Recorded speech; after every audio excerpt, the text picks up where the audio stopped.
Uzulula ngamanqe owayengumsakazi woKhoziFM uSibuthelezi osekuvela izindaba zokuvulela amacala ngabantu abathiwa baqola izigidi zemali ababeyilondoloza enkampanini yakhe abombuso investment. Iso lezwe ngempela sonto exoxe nabambala bathi kwancela izigidi zabantu ezilinganiselwa ku-60 million wamarandi enkampanini kaButhelezi. Baveza ukuthi abancwila balinganisela ku-600,000. Baze basho ukuthi-ke kwakuyinto encane kabi leyo yokushawa kaSibunga amalungu esikepe, ngoba-ke kwakukhulunywa-ke ngemali yomuntu oyedwa bengaveziwe ukuthi-ke baningi ngalolu hlobo abalahlekelwe. Kukhona-ke namacala asevuliwe kanti amanye kuthiwa azovulwa maduze. Okhulumela amaphoyisa waZinatali uColonel Robert Netitunda waqinisekisile amacala amabili asevuliwe. Kukhona-ke elivulwe enkosazana nompumelelo onxumalo eDurban Central kanti elesibili livule umnumzana Lindelani Gumede esiteshini samaphoyisa asemanzi Mtoti.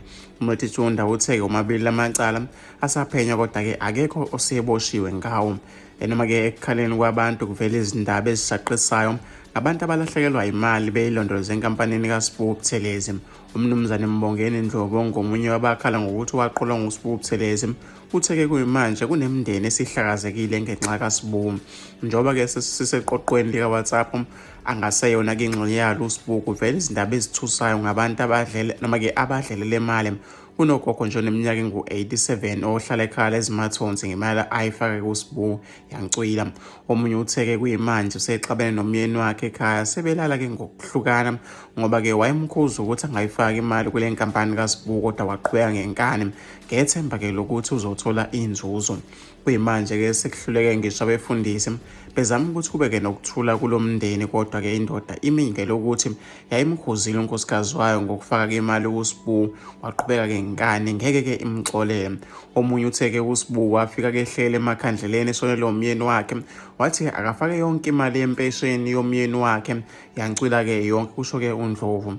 uNdlovu utheke kunamaqoqo ka-WhatsApp abunjwe ngokuhlukana ngokwesifundazwe njengoba-ke kuthiwa le nkampani kaSibu yaqola-ke inqwaba yabantu. Kuwona-ke lamaqoqo kuthiwa-ke baze baxabane bodwa ngoba-ke kukhona abafuna ukuzifikela mathupha kuSibuthelezi kodwa bashawo ukuthi-ke akatholakali kuzona zonke izindawo okwaziyo ukuthi-ke uhlala kuzona.